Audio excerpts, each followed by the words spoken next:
Paramashivoham.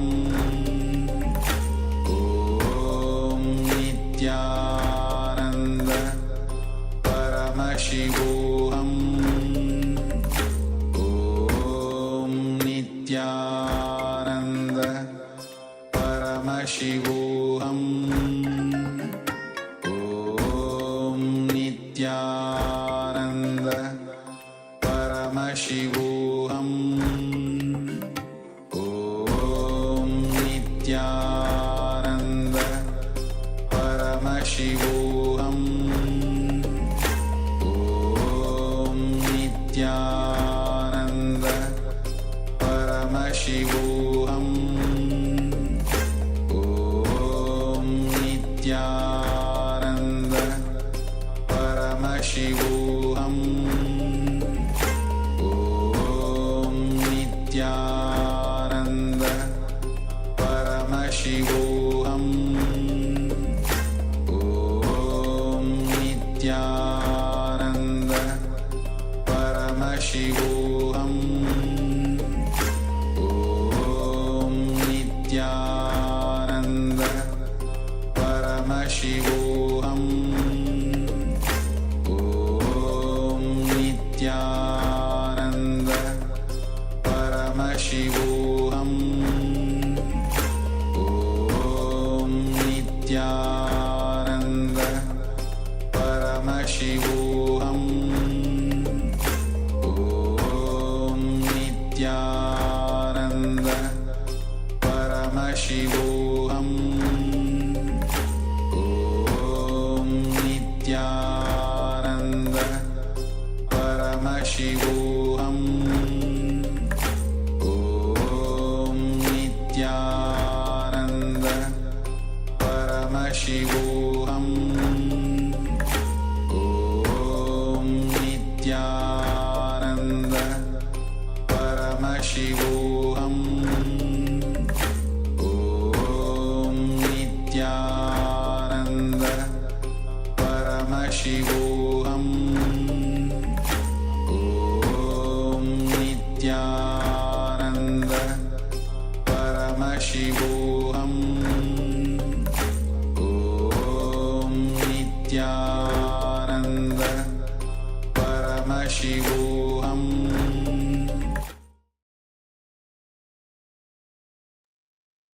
Yes. So you may all relax. Hopefully you have finished your completion as well. If you're not, you can continue later on. All the spontaneous lies that you have told, all of that you have penned down, go through them one by one and complete. Consciously drop and complete all those lies and clean your vak. Come back to integrity with your words and decide consciously that you are not going to cherish this pattern of spontaneous lying because it affects you, it affects your integrity, it affects the manifestation of Swamiji through you.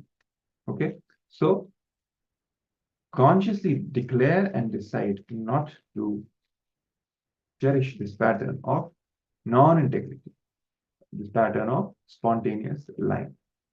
So you can even head over to the social media platforms and share your experience of this power manifestation session with as many people as you can and invite them also to experience, to have a glimpse of Paramashivoham Level 2 so that they can also experience the superconscious breakthrough in their own lives and manifest the state, space, powers, being, and superconsciousness of Paramashiva.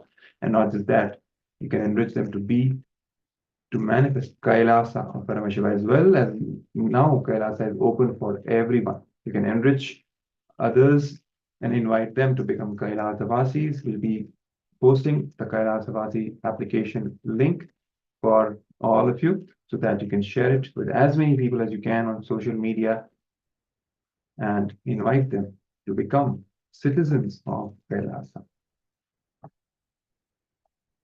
So as we are posting the link, we'll also get ready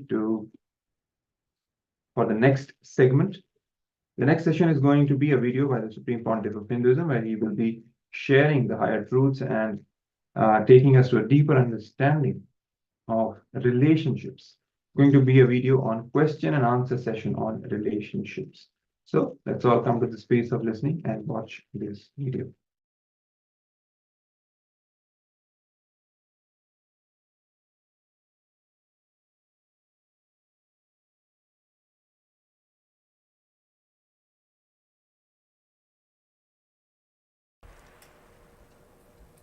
Relationship is the subject. I receive tons of questions every day. So I'll try to answer some of the questions related to relationship.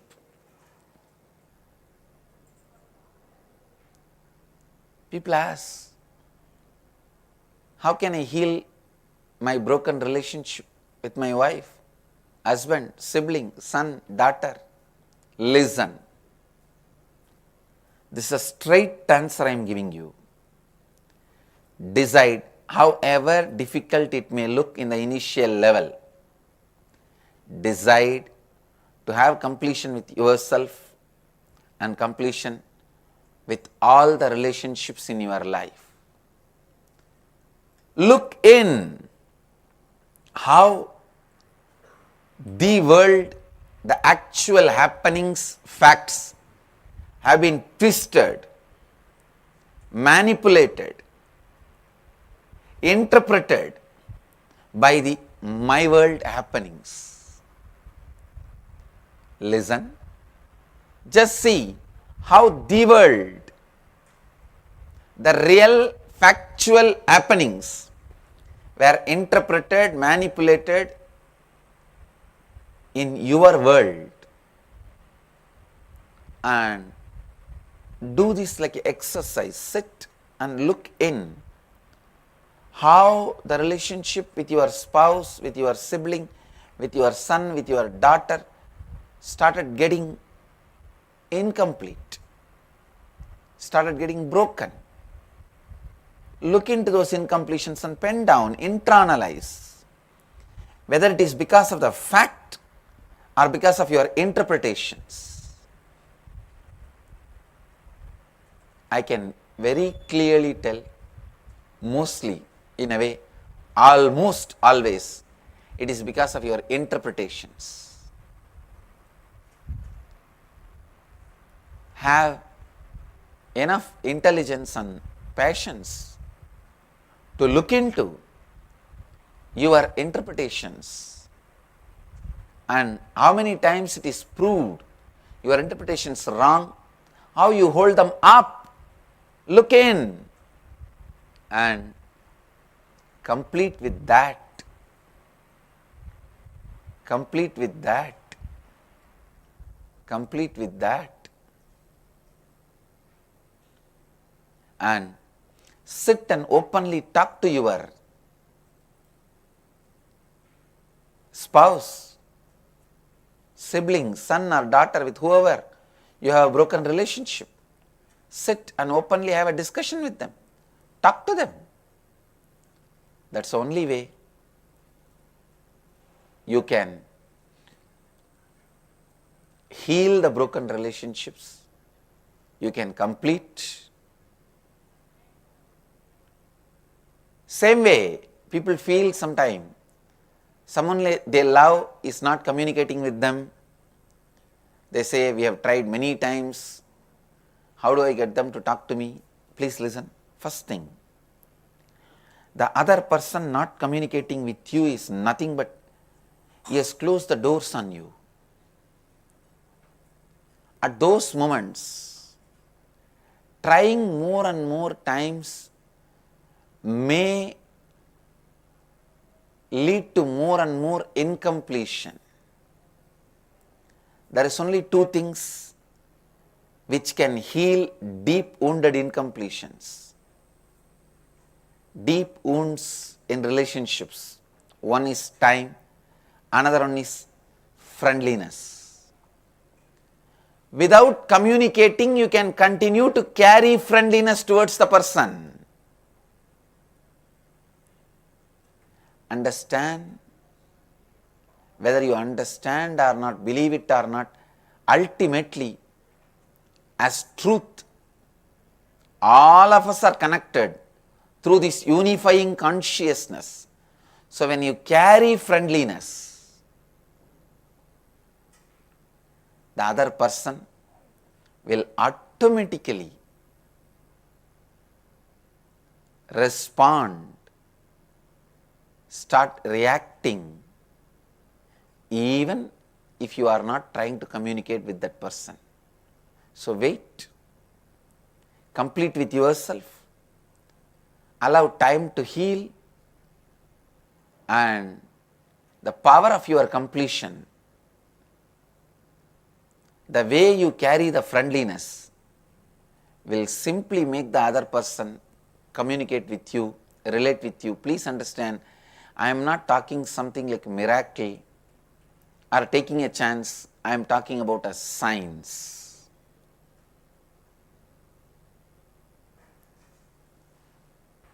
Same way people ask me, how do I know if a person is right for me as a partner? Listen, this is the very important question. How you carry that person in your inner space when you remember that person all by yourself? Does he make you feel powerful? Does he complete you and make you feel more and more authentic? Please understand, I am not asking, does he make you feel excited? Does he make you feel good? Does he make you feel enthusiastic? No, I am not asking all those questions. Does he fulfill you? Does he make you feel powerful? Does he or she makes you feel complete when you remember that person all by yourself, sitting alone? How you feel about him? What is in him or her completes you, makes you powerful? What is that in him or in her makes you experience the oneness?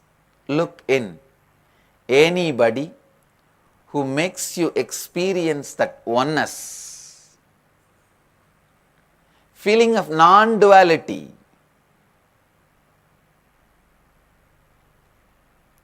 anybody who makes you feel powerful, completes you, helps you go beyond all your incompletions, powerlessness, really makes you experience powerfulness, is the right person for you. You need to spend little time with yourself and that person to see the way you experience completion with you and completion with him. If that person is able to bring completion in your life, you are able to bring completion in his life or her life, are both of you able to see each other's possibility, then the person is right for you.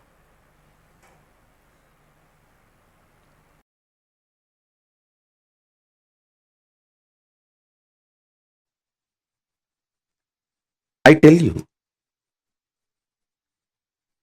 freeing yourself from the fear gives you the power to negotiate in life. Understand?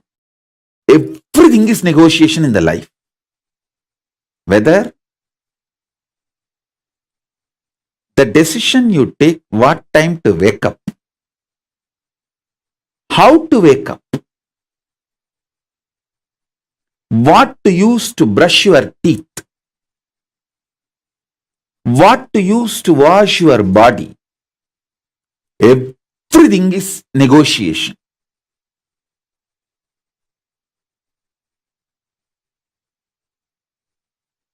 Whether you talk to yourself and convince yourself for some activity, or convince your spouse for something, convince your team,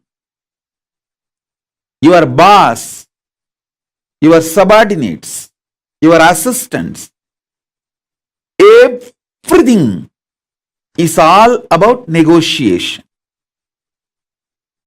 It's all negotiation. All relationships are negotiation.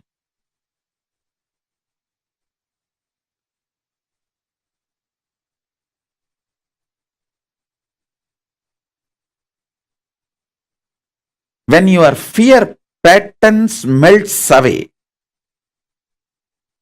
you will be so clear about the negotiation with the life. You will create such blissful, happy, powerful ambience around you. And you will know very clearly with whom you should negotiate, what, how. You will be the boss of your life if you master your fears and ability to negotiate. That's all. That's all is life.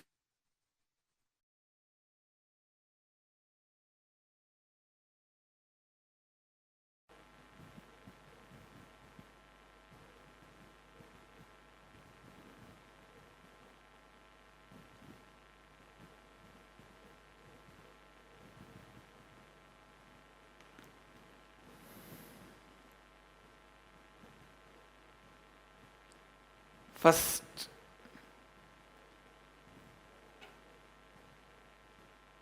maybe in a way I can say, foremost principle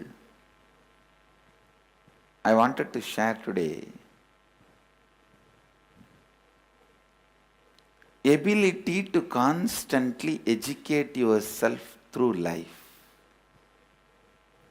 Please listen. Ability to constantly educate yourself through life means having listening to life. I am not saying having a weak, powerless way of thinking. Everybody teaches you listen and submissively trying to have everyone's words as listen. No, listen. Two biggest mistake Advaitis do, spiritual practitioners, seekers do. One, trying to be surrendering to everybody, which is not right, because many people are in powerless space. When you try to surrender to their powerlessness, you get wrong ideas into your head. They put all the powerless ideas into your head. No. Second, your fear to face the conflicts, contradictions. You move out of life, step back from life. You call that as compassion and goody-goodiness.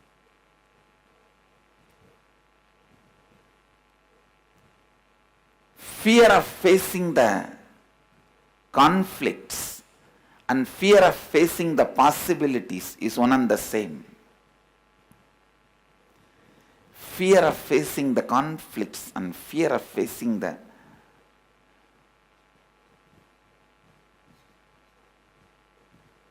possibilities.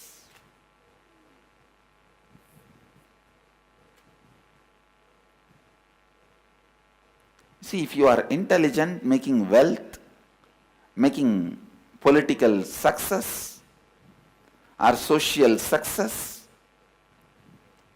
you should be intelligent enough to tap into your own powers. After all, tapping your conscious energy is a power. Even people who tap into their consciousness have one or two extraordinary powers. They feel it is very difficult, so others cannot do, and try to deny the possibility for others. I tell you, The man who tells you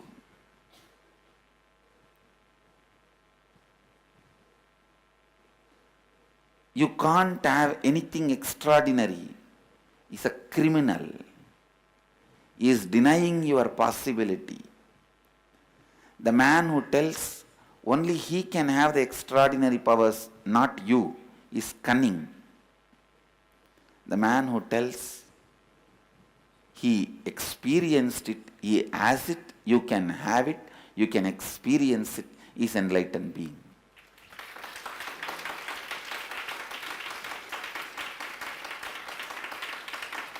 The man who tells he has extraordinary powers and he has seen extraordinary possibilities, and you can see it and you can experience it, is an enlightened being.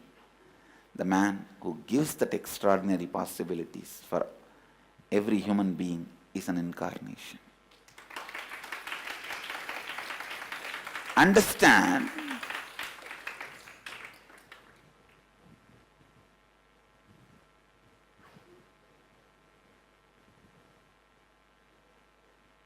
let me come back to these two major mistakes all seekers do. One,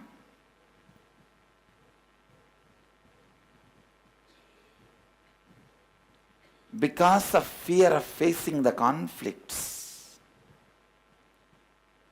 due to the fear of facing the life, due to fear of facing contradictions,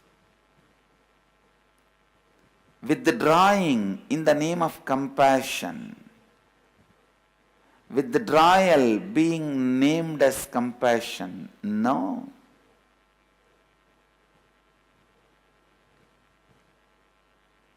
That is too stupid. Withdrawal should not be named as compassion. Withdrawing should not be named as compassion.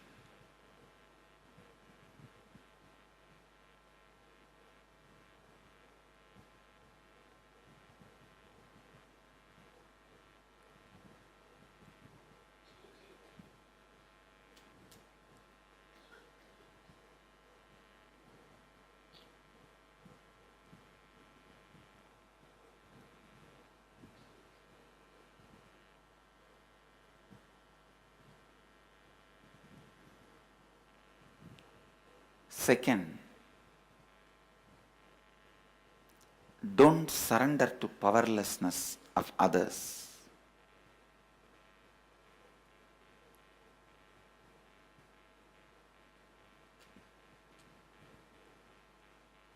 There's a beautiful story.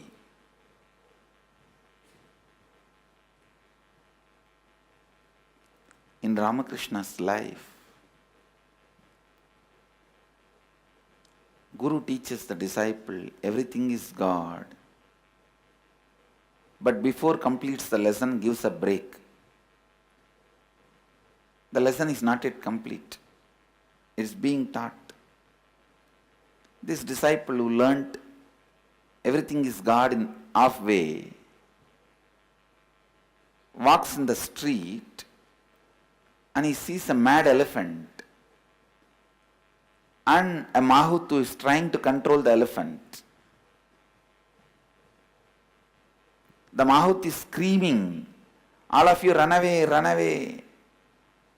This elephant is mad. He is trying to control the elephant and scream. Everyone ran away. This half-learned disciple, he thought everything is God. Why should I be afraid? He went and stood in front of the elephant and the elephant just threw him. He was completely shattered. After some time, the disciples, other disciples and Guru came to know about this and they ran and brought the disciple. They were treating him. The Guru asked the disciple, why did he not run away? The disciple said, no, you only said everything is God, So I tried to test that. Guru said, yes, but the Mahut is also God who told you to run away and save yourself. Listen, you need to know, the elephant itself is not under its control. It is mad, powerless. It is not able to control itself. It is powerless. If you surrender to the powerlessness of the elephant, what will happen to you? Please understand. Just going crazy and breaking everything is not cute. That is not powerfulness. Understand. Going crazy and breaking everything does not prove your power. Being under control and establishing, creating only proves your power. Sometimes we think, if I get angry, do you know what I will do? I will demolish everything, break everything. Then you are stupid. That is not something to be proud about. Why do you try to put a CCTV camera in your toilet and show it to the whole world? That is stupid. Trying to show the whole world the scenes in your toilet, is it pride? See what I do. See this camera, see the close-up. No. That is not pride. That is stupid. Same way, trying to brag what you will do when you are angry is stupid. That is powerlessness. Understand, the elephant itself is stupid. It's powerless at that time. Surrendering to powerlessness will make you powerless. Surrendering to powerlessness will make you powerless. So avoid these two mistakes. Never surrender, bend for somebody who is powerless. Understand this and be powerful. You can break him. However powerful position he may be sitting, if he is powerless, however powerless situation you may be put in, if you are powerful, you can break him. Understand, life functions by the law of consciousness, not by law of social status and power. However powerful place somebody may be placed, if he is powerless, simply he can be broken.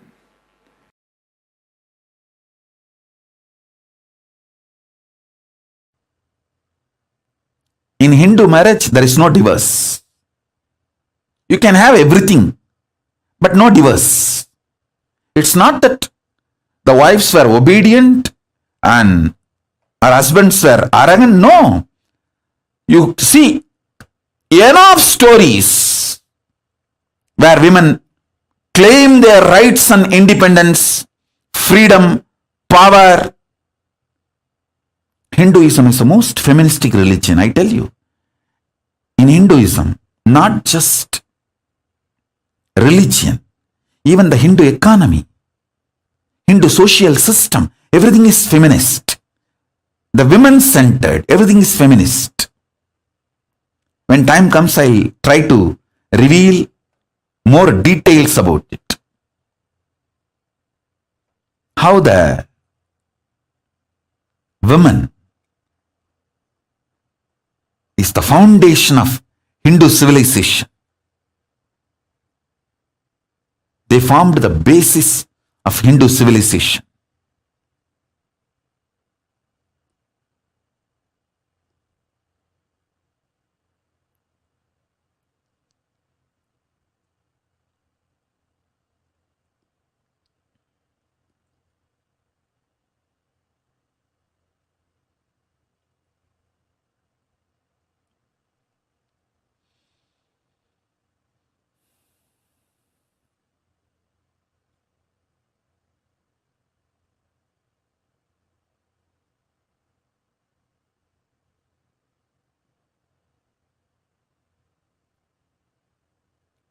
Someone asked Ramakrishna when he was in deathbed. Literally, everyone knows that he is going to leave the body soon. I should not use the word deathbed for the great incarnations like him. They never die, but the time to leave their body. Everyone knows that he is going to leave the body. Close, sincere devotees of him, they come and ask him, Bhagavan, how can you leave the body so soon? Still, you have not trained enough people to continue your mission. Only few boys are trained and they are too young. He smiles and says, one woman is enough to carry my mission. She is already trained. Sharada Devi. She is trained enough.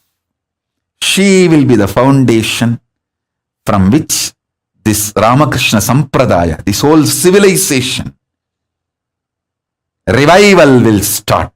And that's true. It is she, Parashakti Jagat Janani, Sharada Devi.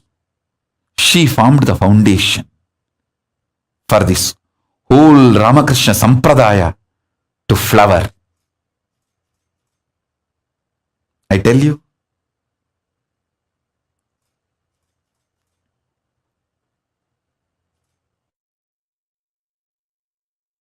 in Hindu civilization, spirituality, religion, Hindu economy, everything is centered on mother, on women.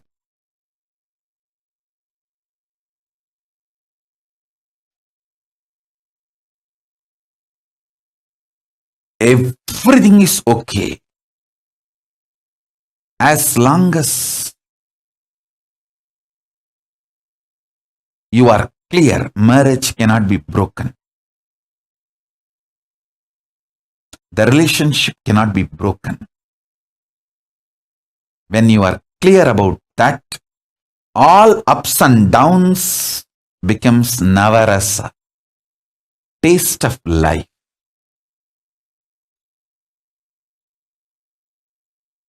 If you break the relationship, then ups and downs no more have meaning in your life. Ups and downs have no meaning in your life if the foundation can be broken. If the foundation cannot be broken, ups and downs becomes a beautiful navarasa of your life.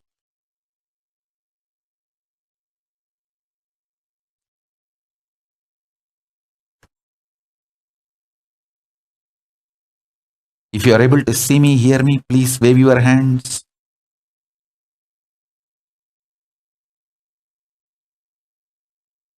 If you are able to see me and hear me, please wave your hands.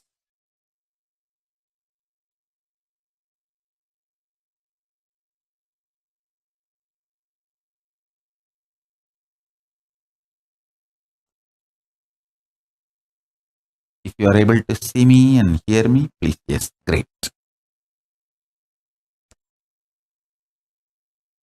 Yes. Understand?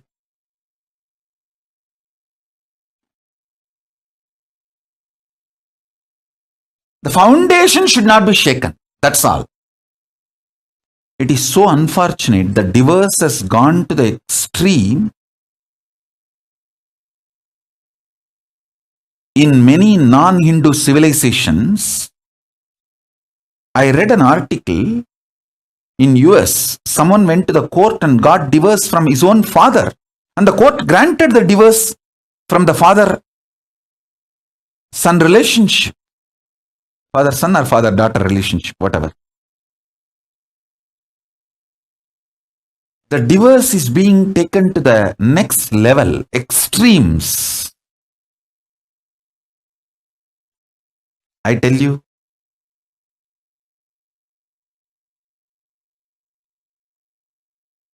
whether it's a relationship with father or mother or wife or husband, son, brother, daughter, any relationship. If the integrity forms the foundation and the direction is to go from integrity, individual integrity to collective integrity, you manifest what you want in your life. Instead of individual integrity flowing towards collective integrity, if you always have the option of breaking the relationship, I tell you, that's a stupid, most stupid way to exist. Options are not freedom. Choices are not freedom. Flowering your peak possibility is freedom. Manifesting your highest existence is freedom.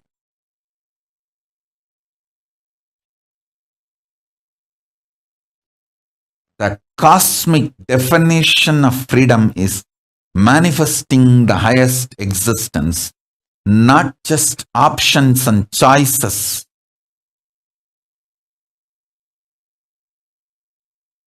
Then you even have an option to pick up a knife and stab anyone in front of you and stab yourself. Is that a freedom? No. No.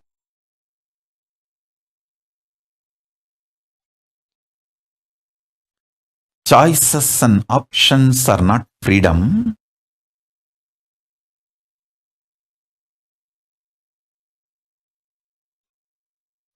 Manifesting your highest possibility is the freedom.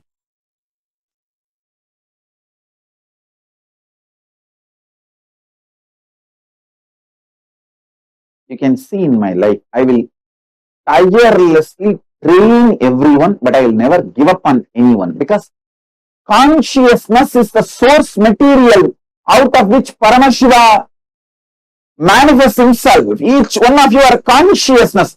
When I look at you, I see you as the source material through which Paramashiva is going to manifest to this world. I don't see you as a member or customer or client, not even a devotee or a disciple. I see you as potential for Paramashiva to manifest. I see you as Paramashiva sleeping, just need to wake up. I just need to do my responsibility to awaken Paramashiva in you. That's it. That is the way I see you. That is why each one of you are various manifestations and dimensions of Paramashiva for me.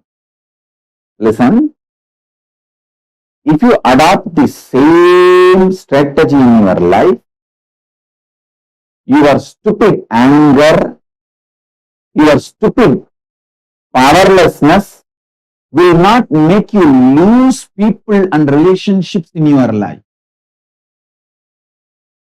I never deny people. I never give up on people. If they give up on me, it's up to them. But I will continuously work, train, educate, will never give up. If you adopt this as a strategy in your life, and if you create this as an ecosystem around you, let me tell you what is ecosystem. Ecosystem means everyone around you knows this is the way you will behave. That is what is ecosystem. For example, I have created such an amazing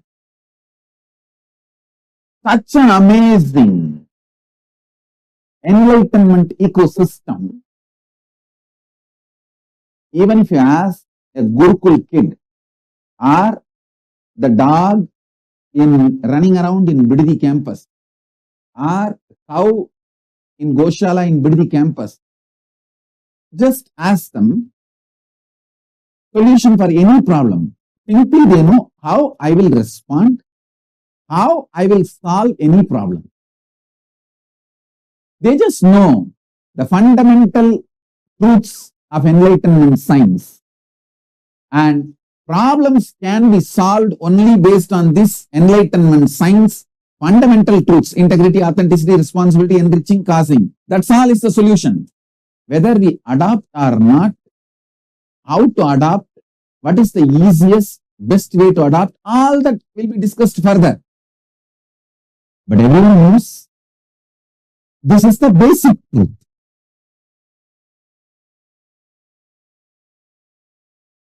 When you listen to the sound of Kailasa, the power manifests in you is all the powers related to sound and verbalization. You can read your mind and others' mind. Whatever goes on anywhere, verbally you can see.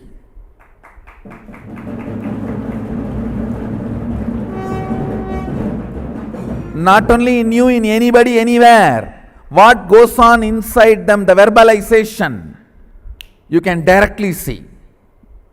I tell you, fundamentally, reading your own mind, ability to read your mind and read all your blind spots, that empowers you to read others. Understand? Reading your own mind is manifesting powerful cognitions. Reading others' mind is manifesting powers. That's all.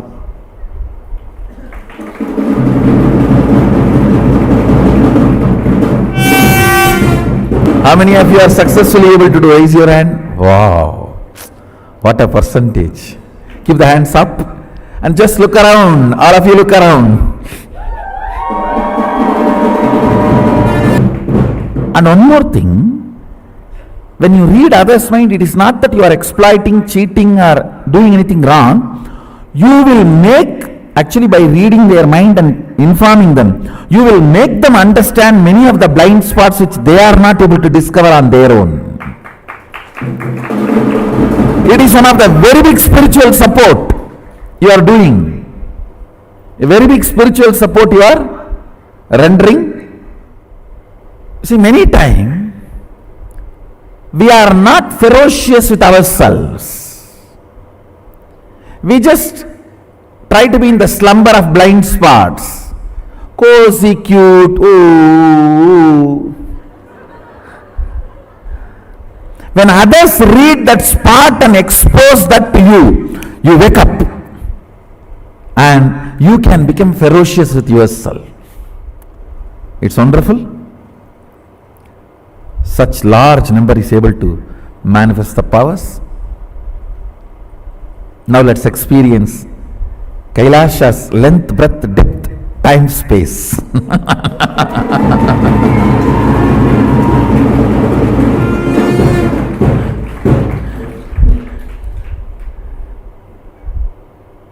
Understand? This can happen only by the tremendous surrender to Mahasadashiva. You can't enter into his home by any demand. No. No aushadha can work. No, he is not a serpent. You put some medicine and herb and he will listen to you. No. He is Nageshwara. He is not Naga. Understand? It is deep surrender and devotion and reverence, humbleness, requesting Mahadeva, please grace us. Please grace us. It is only with the tremendous humbleness and surrender, with the tremendous respect, reverence, devotion,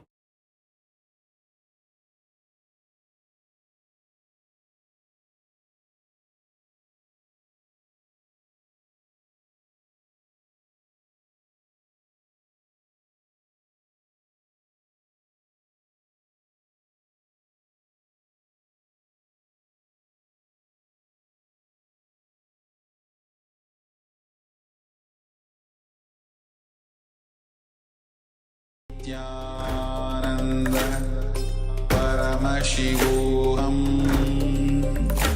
ॐ नित्यानन्द परमशिवोऽहम् ॐ नित्यानन्द परमशिवोऽहम् ॐ नित्यानन्द परमशिवोऽहम् ॐ नित्यानन्द परमशिवोऽहम् ॐ नित्यानन्द परमशिवोऽहम् ॐ नित्यानन्द परमशिवोऽहम् ॐ नित्यानन्द परमशिवोऽहम् ॐ नित्यानन्द परमशिवोऽहम् ॐ नित्यानन्द परमशिवोऽहम् ॐ नित्यानन्द परमशिवोऽहम् ॐ नित्यानन्द परमशिवोऽहम् ॐ नित्यानन्द परमशिवोऽहम् ॐ नित्यानन्द परमशिवोऽहम्. Yes, so after this powerful revelation by Swamiji himself on love and relationship, let's move on to the next segment where Swamiji himself will be talking about the love, hatred, and attention need. So listen to this carefully because all of us, relationship, as Swamiji is saying, that he receives a tons of questions on love, relationship. So let's hear from Bhagavan himself and be in the space of listening. Most of us have the issue related to relationship, attention need, love, hatred. So let's begin watching Swamiji on this.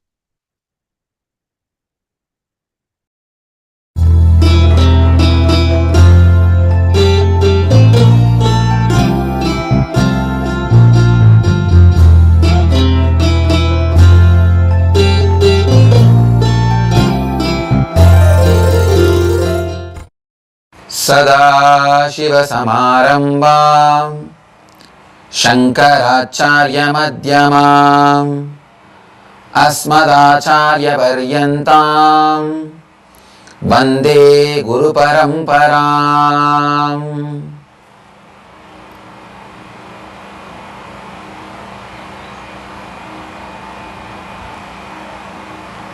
I welcome you all with my love and respects.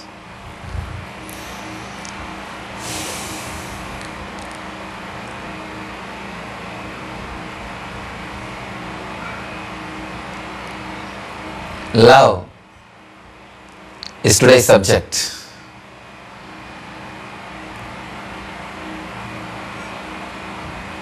It's almost talking about the whole cosmos, whole universe, all the energies which moves the cosmos,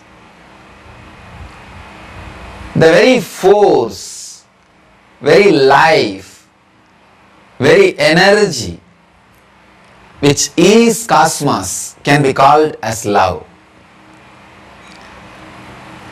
I'll talk about different dimensions of love, how love has become this matter, and love, how the love resides as energy inside this matter, and how love activates as energy the matter, and how love makes matter to move. I can say the beginning and continuous flow and end. Everything is love. The very life force is love. The different levels and different dimensions of love, if we understand, we can understand in which level we are, which dimension of love we are experiencing, in which level we need to move, in which dimension we need to experience, and how our being can become more and more blissful and spiritual, experiential. That's the main thing. Understand? Whenever you experience love, even if it is in the lowest form as you think, the moment you experience, the very experience leads you to the next level of love. For example, if you experience very low level of love, a crude form, just the physical level, if you really experience without any layer between you and that experience, suddenly that very experience makes you go to the next level, the higher level. That is why in Tantra, they say, even if you go through a physical experience without any conditioning, simple, pure experience, suddenly you will see you are transported to the higher dimension of love, higher dimensions of love. So, whether it is lower or middle or higher or highest, any form, if the love is experienced, it leads you to the higher level.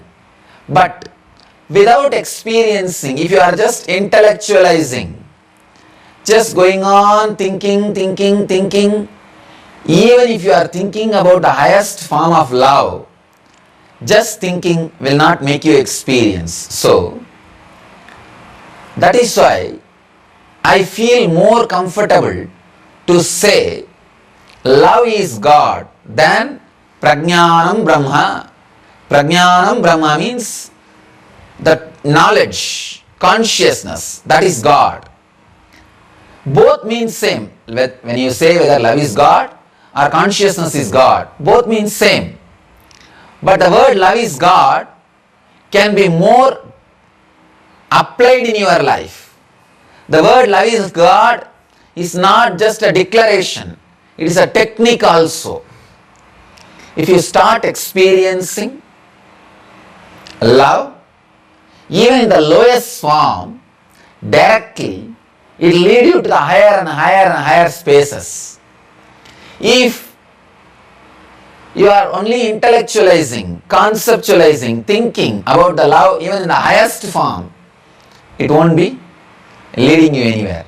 That is why the people who go on thinking the Prajnanam Brahma, consciousness is God, knowledge is God, super consciousness is God, they go on creating the different intellectual layers, but never experience love. Only a personalities like Shankara who experienced love, when he says Prajnanam Brahma, it is experience, it is truth. Ordinarily, without experiencing the love, if you just go on repeating the word, the higher consciousness is God, Prajnanam Brahma, it is just nothing but a word, verbal game, pandits playing. So, first start experiencing the love even if it is in the lowest form. Whatever form it is available in your inner space, start living it.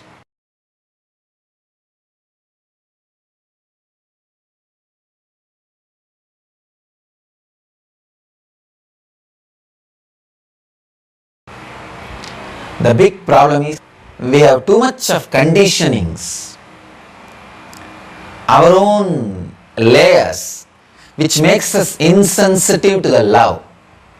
First thing, your body is insensitive because of conditionings. Your senses have lost the ability to experience love. I have seen people, they know everything about these trees, and forests, but they can't enjoy the forest or tree or love the mountain or the nature. They can enjoy the photographs of the nature, but they can't enjoy the real nature. When they are really in nature, they are just suddenly at loss. They can't be, they can't rest, they can't relax, they can't be at ease. So you need to understand this one important truth.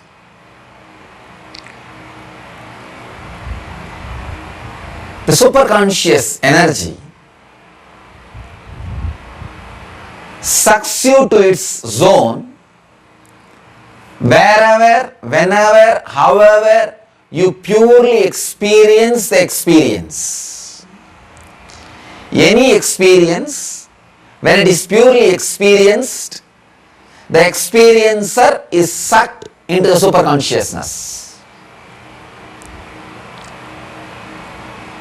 The first reason why we don't experience the experience in purest form, the first reason is the impure body. The senses are impure. Body is impure and senses are impure. Please understand, all our senses have lost its purity. You can see in your life, the ability to smell is lost.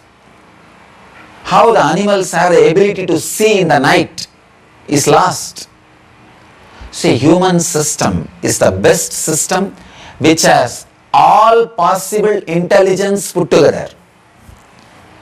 If an animal is able to see in the night, and if our system is much better than that animal system, why we are not able to see in the night? Slowly, we started moving away from the eyes. Even though you think you are seeing through the eyes, there's many layers of conditioning. That is why only when you feel hungry, you will see the restaurant boards. Only when you are hungry, you will see the McDonald's board, McDonald's tower. Understand? You started missing your eyes. You started escaping from your nose. You started escaping from your ears. You started escaping from the touch. You can see in your life. When you touch somebody, you are not comfortable. When you look into somebody's eyes, you are not comfortable. When somebody looks into your eyes, you are not comfortable. You never wanted to be near somebody to smell that person, or you don't feel comfortable if you think that somebody is in your smelling distance, in your prana sarira, in your breathing space. Our senses have lost its truth. Our senses have lost its purity. First thing you need to do, if you want to experience love, purify your senses. Means be alive in every sense. If you are looking, look intensely. If you are smelling, smell intensely. If you are listening, listen intensely. If you are touching, touch intensely. If you are tasting, taste intensely. Nothing. A simple technique I can give you to heal others. When you want to heal others, put your hand on that person. Just only feel the area your body is touching his body. Just be alive only in that zone. Forget about all other parts of your body, his body. Just be the touch. You will see, whenever you become just the touch, your love oozes out, radiates through the touch. When you become just look, your look will radiate love. When you become just listening, your listening will radiate love. If you just radiate love through the touch, just become the touch, you will heal the other being. You will heal the other person.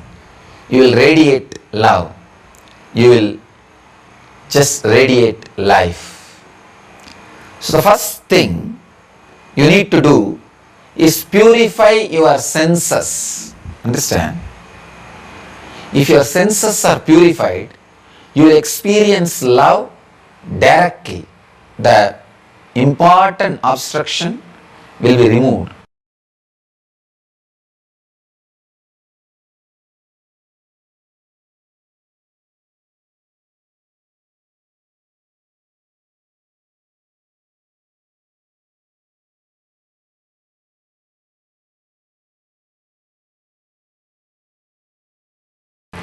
The second thing, removing the conditionings about the love.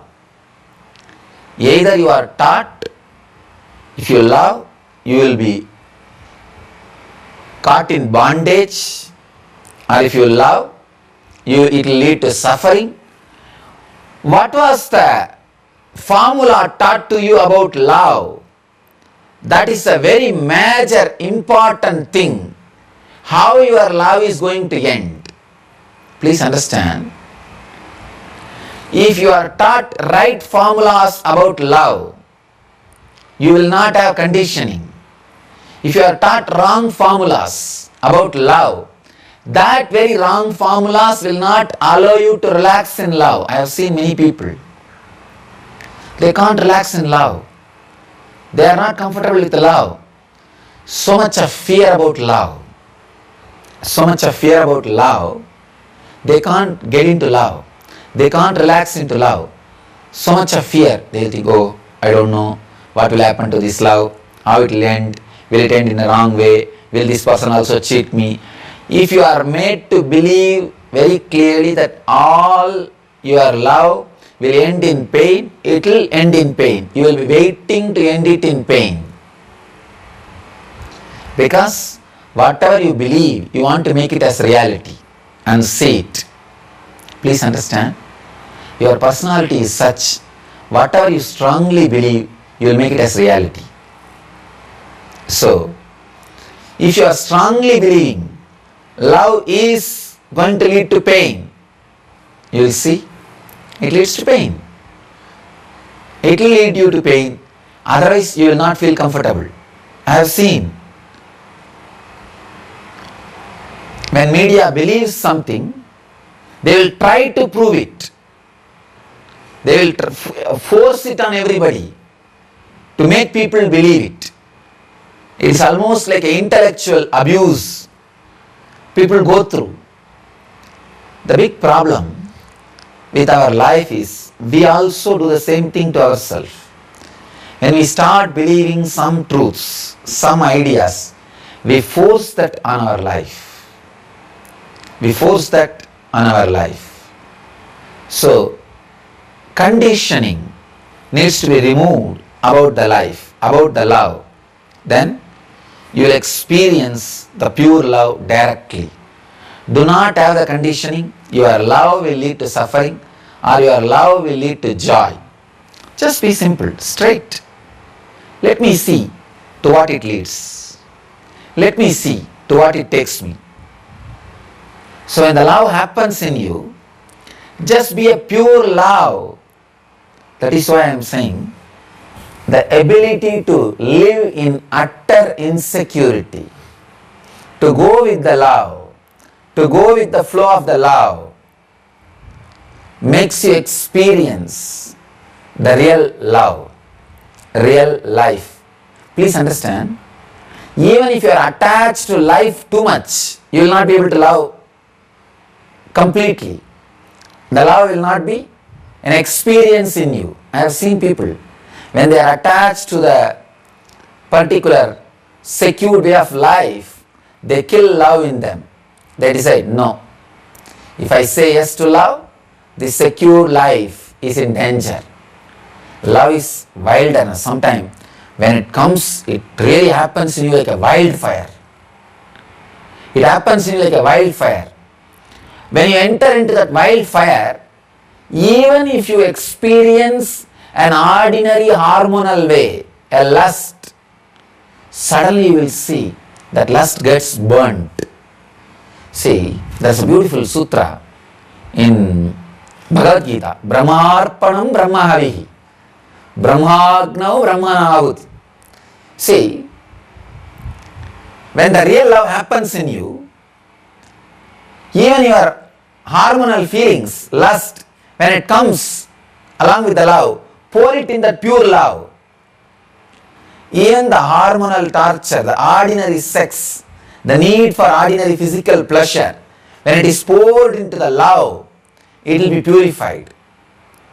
It will just be completely be purified. Attachment to life does not let you to burn yourself in the love.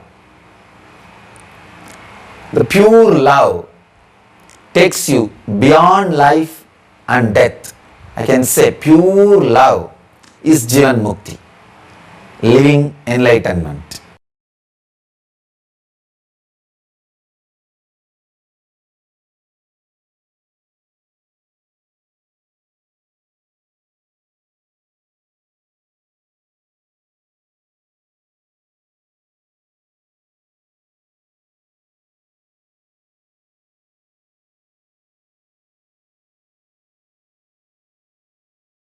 There's a very beautiful story, the life of Shankara. It's a very beautiful story. Great meaning is there behind that story. As a young boy, wanted to become a sannyasi, but mother is not allowing him. One day he was taking bath in the river. A crocodile catches him and he is about to die. He cries, "Oh mother, at least now give permission for me to become a sannyasi. I will die as sannyasi, I will not be born again." Mother feels, so after all he is going to die, his last wish, let him become sannyasi. What to do? Nobody can save him. So she says, okay, you can become a sannyasi. The moment Shankara decides, I am becoming sannyasi, I am a sannyasi, then suddenly the crocodile disappears. He is left free and he became sannyasi. Very beautiful story, please understand. The meaning behind the story you need to understand. Mother is attachment to life. Mother is the attachment to life. Please understand, life in the very lower form. Very lower form, because the mother who is not allowing a son to become a Jivan Mukta, sannyasi, means she wants to possess him. She wants to keep him with her, under her. Please understand. The mother's womb may be very cozy, safe, great place to grow your body. But after 9 months, if you continue to stay there, it is neither good for you nor good for the mother. When time comes, you need to come out. Same way, psychologically, when time comes, you need to move out. You need to take your own responsibility. Mother who does not want to deliver the baby physically is harming the baby. Same way, mother who does not want to deliver the baby psychologically is harming the baby. Mother, the attachment towards life, an ordinary attachment towards the life, but his love for enlightenment means the pure fire of love is so strong. He is waiting for the situation. Then death happens in him. Means, please understand, whenever a small attachment for life tries to possess the pure fire of love, the love feels it like a death. Possessiveness is death for pure love.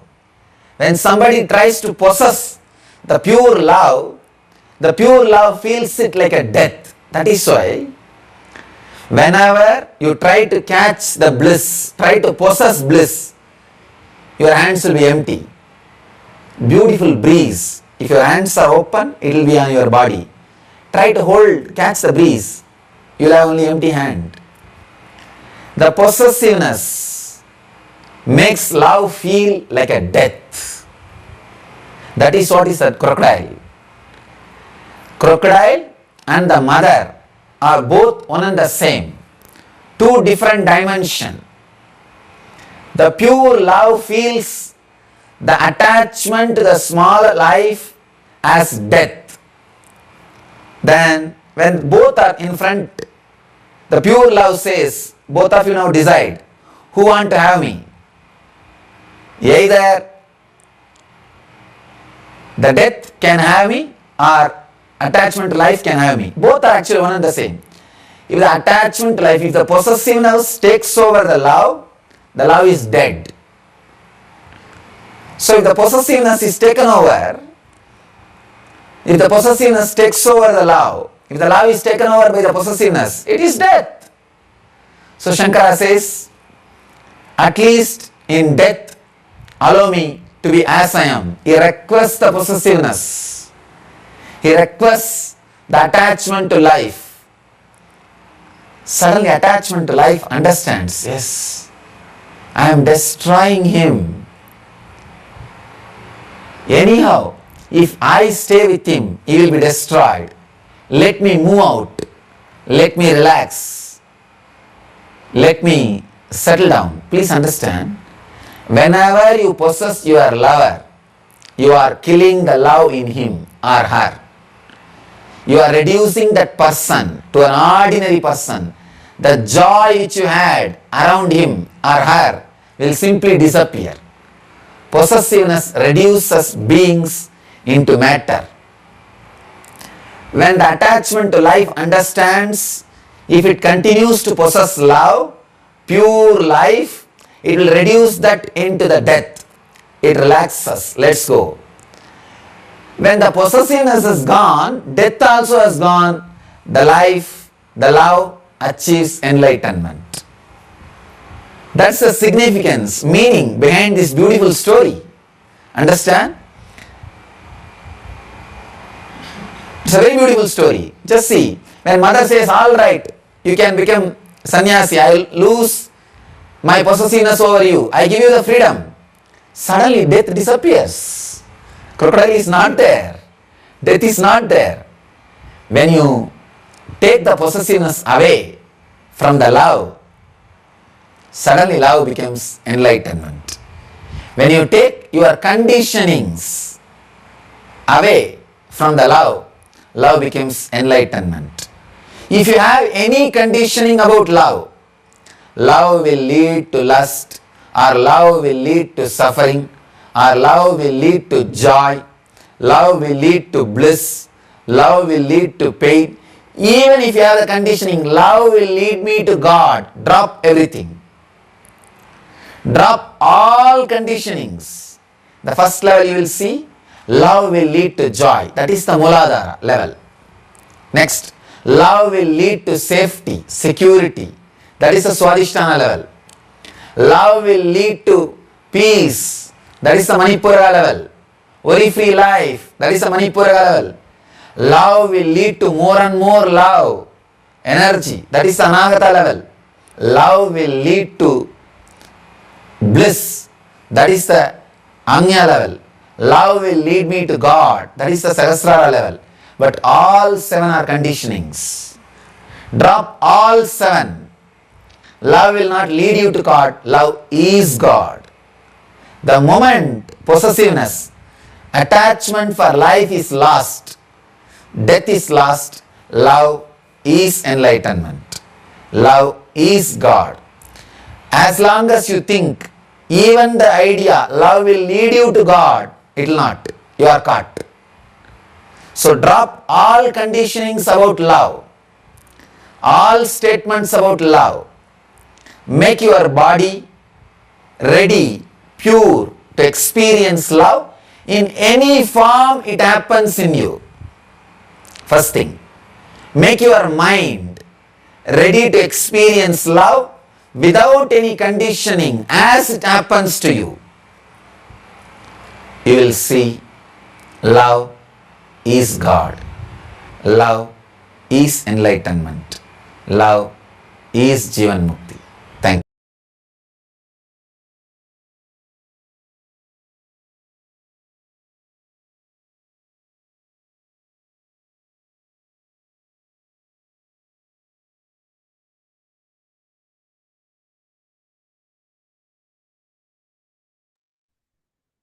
Yes. So as Swamiji told, love without conditioning, pure love without conditioning is pure love. So living the all dimensions of life, as long as love is conditional, hatred and love are the opposite sides of the same coin. So whenever love is conditional, love and hatred will be there as the opposite sides of the same coin. Love can flip into hatred the moment we feel that our expectations are threatened. And in love of this type, it remains love only as long as the conditions remain as expected. The moment condition changes, love also changes. Yes. Often what we believe as love is actually related to time and space. So long as the distance between the lovers is large and the time of contact is minimum, they feel love towards each other. It's a very peculiar case, and what Swamiji is talking about here. As long as there is some distance and there is some anticipation to, reduce that distance, that is where the love really, they feel love towards each other. And as long as also the time of contact is minimal. However, once they get closer and spend more time together, they feel that they are not so much in love after all. That is why they say familiarity breeds contempt. Familiarity can also convert love into hatred. To transcend both love and hatred, we first need to drop expectations. Expectation is the first enemy of love. So we all go through several stages of relationship in our lifetime. And if you observe very closely, whichever stage you are in, when we ask for love, we are actually asking only for other person's attention, actually, which is true in most of the cases. Actually, this is the truth. The dependency on other might be psychological, physical, or spiritual. For example, when you expect someone to lend you a shoulder to cry on, you are dependent on him or her for psychological. And when you expect someone to provide you with money or fulfill your bodily pleasures, you are dependent upon him or her physically. In whatever way people may fulfill this dependency, what it boils down to is the attention that they give us. The whole idea of love is nothing but getting the attention of the other in some way. It can be physical, like physical pleasure. It can be even the security of being taken care of financially, right? That's all the body level, the security level. Then even the emotional level, right? Emotionally, when the other person is available for you, you feel like whenever you're going through someone, you have somebody to share with, right? That is all psychological or emotional. So these various forms of dependence is nothing but seeking attention of the other person in whatever form. So generally, we love anyone who pays us compliments, which is true. We think twice before arguing with anybody, with them. So whoever compliments us, we think twice before arguing with them. We secretly nurture our good names with them in the name of love. If they go back on their approval of us, we might fall into depression. So we continue to please them and love them. Like this, there is always some hidden reason for our love. So what does this really mean? We love our next generation as long as they are extensions of our life, right? Our son, our daughter, what is the very root of the attachment towards the son? It is that the son is the extension of the father. Father can fulfill their unfulfilled wishes and desires through their extension, which is the son, or even the daughter. As long as they fall into our pattern of thinking, which is the next generation, as long as they live in accordance with our convention, we love them. We simply fulfill our own desires through them. We fulfill our lives through them. It's a way of elongating our lifespan indirectly. Whatever we couldn't accomplish in our youth, we try to accomplish through them. We use them as an extension of our own lives. And our love is not as great as we claim it to be. Even we don't know the real depth of our love. That's the problem. We say and do a lot of things in the name of love, but a reality can be shockingly different from all that. If we integrate the love emotion in us, it can become highly sincere and authentic expression of our original nature. So as long as our love happens towards a particular object, even if the object is a person, we will try to reduce that person only to the level of an object. So understand, whenever our lives or our attention is towards, whenever our love or our attention is towards something in particular, whenever it is directed towards an object, towards something, we will be only materialistic. We will be creating suffering for ourselves and for others. We will only suffocate the object or the person. So instead, if we turn our attention towards the experience of love itself, we will be liberating the object and we too will be liberated from the object. That is the beauty of love that happens just as love, not for the sake of any object. So when you start possessing someone, when you bind yourself, then you bind yourself also. If you are walking, holding your dog's leash, be very clear that you are also bound to the dog. Don't think only the dog is bound. You are also bound. Don't think that only the dog cannot run away. You too cannot run away. You may be thinking that you are holding the rope and the dog may be thinking that he is holding the rope. Who knows? We always place our intention in the wrong space and miss the truth. When we place our attention on an object, we miss the inner experience of love that happens. We misunderstand that the excitement and the joy of love happens because of the object. We don't understand that excitement or joy of love happens not because of the object, but because of us. It is energy that happens in us. Yes. The next time you are with someone, when you are with your friend with whom you are completely open, remember to practice this technique. Just sit next to him or her. Don't bother about what you are going to do or what you're going to say. Just sit. That's all. That is the technique. Simple technique. You might be having some friend or someone with whom you're very open and really close. So this is something you can practice with that person. Just sit. Don't really worry about what you're going to say, what you're going to do next. Because many times we have this kind of a conflict or what you call like a irritation, subtle irritation when we are with people or someone, right? We're always thinking about, okay, I have to say something, I have to do something, next, what is the next move going to be? You can't simply just sit and relax with the other person also being there. And that person also being completely, without any worries about what the next move is going to be, just sitting with each other. So that is the technique Swamiji is giving. To practice with that kind of a person with whom you have that closed space and each other's confidence. Just sit next to that person and don't bother about what you're going to do or what you're going to say. Just sit. That's all. So actually, speaking is nothing but avoiding the other person. Because you cannot look into other person's eye, you go on speaking. That is the truth. The other person listens so that he can start speaking whenever you take a break.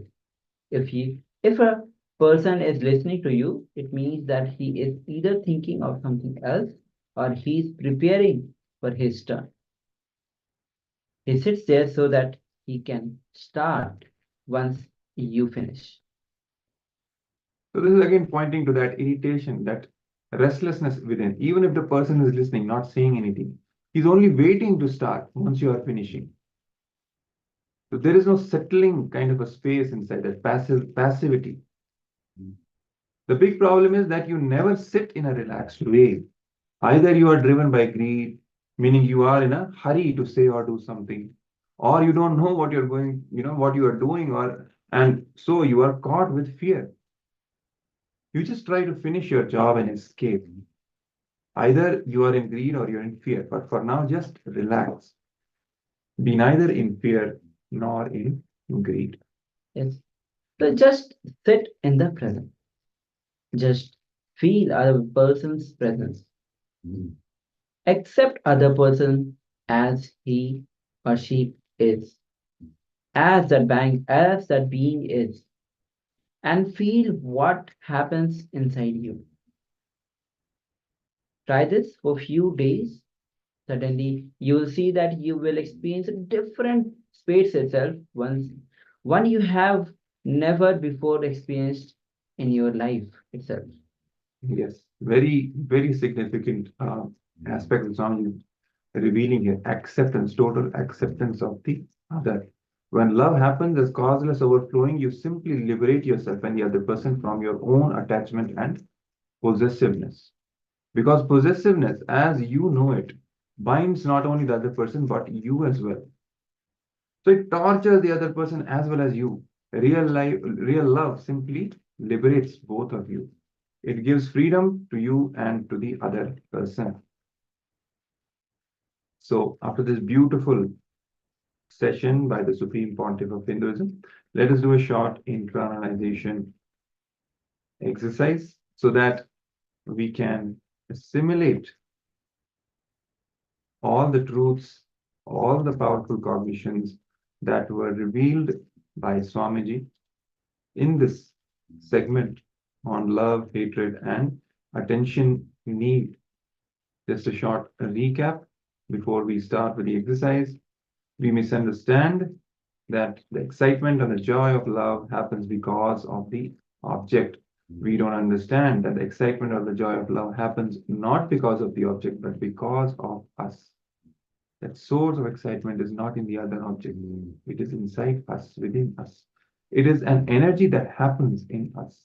The next time you are with someone, when you are with your friend with whom you can completely open, remember to practice the technique which Swamiji revealed just a few minutes ago. Just sit next to him or her.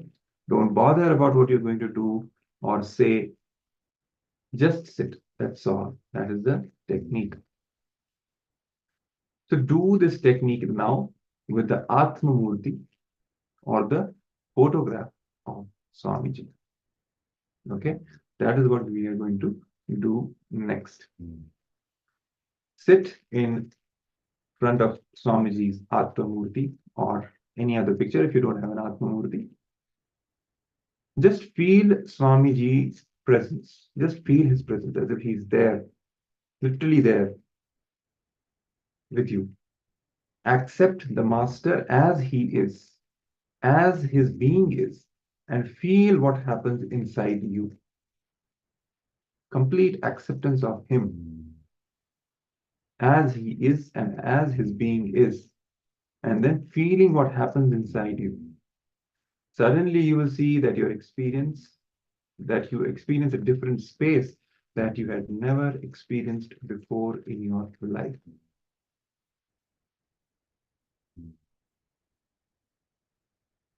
Yes.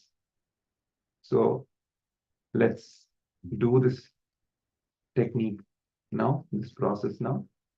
Let's all be ready with Swamiji's Atma Murti or any photograph. Just sit in front of Swamiji, silently, completely accepting him and his being and feeling what happens inside us. Just observe, watch, and feel. Completely sitting, relaxed. Let's start.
fully feel whatever is happening inside you as you experience this space with Swamiji, not saying anything, not expecting anything, just feeling his presence, just being there with him.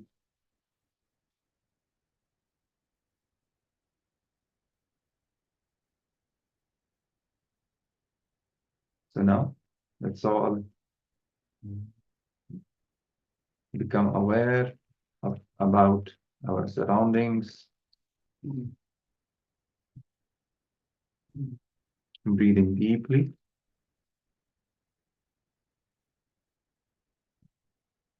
And after this beautiful experience, trying to settle with this cognition of true love, being without any expectations, true love being liberating for you and for the other, not binding any of you.